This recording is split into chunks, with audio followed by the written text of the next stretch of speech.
Hi, I'm Derek Morris, and I'm a product and agile leader with over 9 years of experience in coaching cross functional teams and driving product delivery across industries like retail, fintech, and the QSR space. So I'm excited to share a few examples of how I built trust and delivered outcomes and led teams through agile transformation. So, that first question, sometimes leaders are skeptical about changing their ways of working. Tell us about a time when you coached a skeptical leader and what was the outcome? So for this specific example, I'll use when I worked at Lowe's. I was working with a VP who was very skeptical about Agile. Specifically, he didn't think Scrum offered enough structure for some compliance-heavy initiatives. He preferred much of a waterfall stage gate methodology with formal checkpoints. So I tried reframing the conversation with him around outcomes. I partnered with our technical, our design, and our QA leads to build in rigor throughout our agile process and things like integrated testing within each sprint, defining exit criteria, and giving more visibility to burn up charts to make some of those quality checkpoints a little bit more digestible and easily accessible.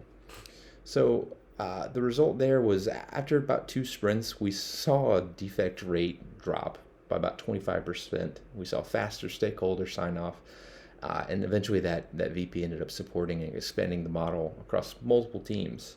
So it taught me that coaching isn't really about defending frameworks. It's more about aligning agility with the outcomes leaders care about. Second question, what have you done in the past to build trust with a new team, a new stakeholder, or a new customer who do not seem to trust you initially? So I'll go back to Lowe's and kind of give a bit of background of building trust with the team. It was a legacy e-commerce team that just kind of had low morale. I think they had just gotten through a string of reorganizations, and they were pretty wary of a new agile push. So I didn't really start off the bat with process. I started by listening. I joined stand-ups kind of as a guest. I ran one-on-ones and helped them redesign their Jira board to reflect how they actually worked. We also simplified sprint planning to focus on reducing scope churn. So over the time, building trust through action.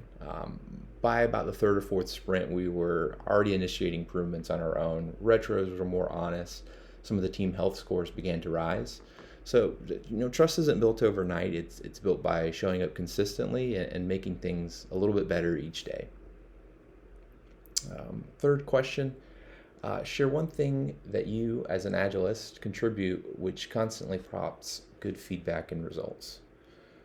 Great question. So one thing I consistently bring is the ability to connect agile execution with customer outcomes.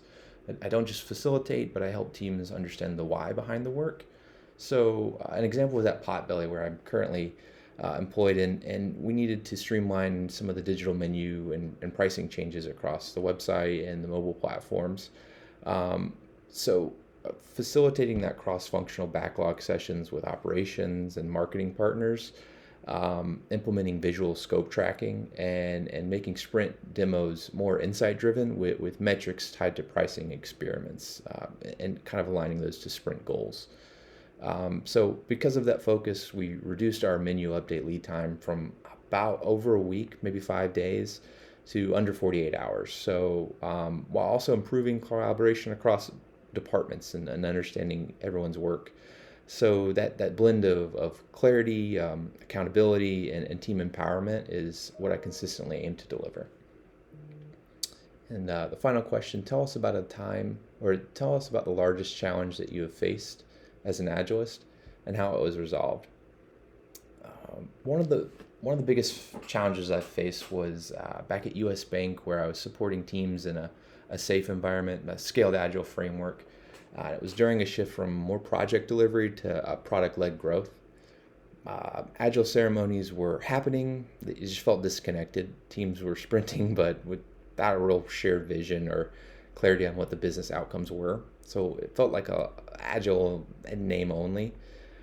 So I worked with project managers, the release and train engineers, and our tech leads to reintroduce some structure that made sense. We co-developed OKRs and tied them to value streams, revamped PI planning to prioritize cross-team dependencies, And we shifted demos to focus on impact, not just completion.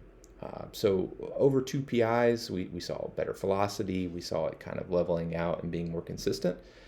We improved engagement from our product owners, and we had higher stakeholder confidence. So that experience taught me that even in scaled framework, agility isn't about checking the boxes. It's about creating clarity and ownership and alignment across the system.